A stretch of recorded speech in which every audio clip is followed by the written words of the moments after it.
सिर्फ 16 साल की उम्र में उसके पिता ने उसकी शादी 5 पतियों से कर दी। उसे सोमवार से शुक्रवार तक 5 पतियों के साथ रहना होता था और उसके ससुर ने शनिवार और रविवार को अपने लिए मांग लिया।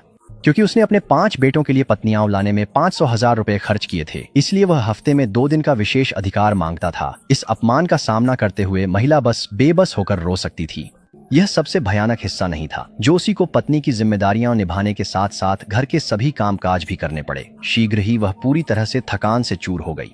सौभाग्य से सबसे छोटा बेटा, जो पढ़ाई कर रहा था, जोशी के साथ अच्छा व्यवहार करता था। उसने जोशी से कहा कि वह आराम करे और खुद उसके लिए पानी लाया। इसके अलावा सबसे छोटे बेटे ने जोशी पर अपने भाइयों जैसा दबाव नहीं डाला। उसने जोशी को पढ़ना लिखना भी सिखाया। 5वें बेटे की कोमलता ने जल्दी ही जोशी का दिल जीत लिया। लेकिन जैसे जैसे वे करीब होते गए, पिता और भाइयों की ईर्ष्या बढ़ने लगी। हालांकि जो वास्तव में सभी को गुस्सा दिला गया वह यह था कि उसके बाद से जोशी ने किसी और के साथ सोने से मना कर दिया, तो ससुर ने 5वें बेटे के खराब परीक्षा परिणाम को जोशी के साथ अंतरंग होने से रोकने का बहाना बना लिया। और चारों बड़े भाइयों ने छोटे भाई को भी नहीं छोड़ा। स्कूल जाते वक्त उस पर हमला किया और इसे डूबकर आत्महत्या जैसा दिखाया।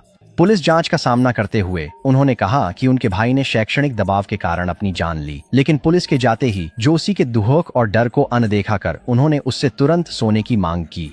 जोशी केवल अपने पिता को मदद के लिए लिख सकती थी और उसके पिता वाकई आए, लेकिन वह अपनी बेटी को बचाने के लिए नहीं आए थे। इसके बजाय वह अपने ससुराल वालों से 100,000 रुपये दहेज के रूप में लेने आए थे, क्योंकि पहले के 500,000 5 भाइयों के दहेज के लिए थे। चूंकि ससुर भी अपनी बेटी से शादी करना चाहता था, इसलिए उसे भी 100,000 रुपये दहेज के रूप में देने पड़े।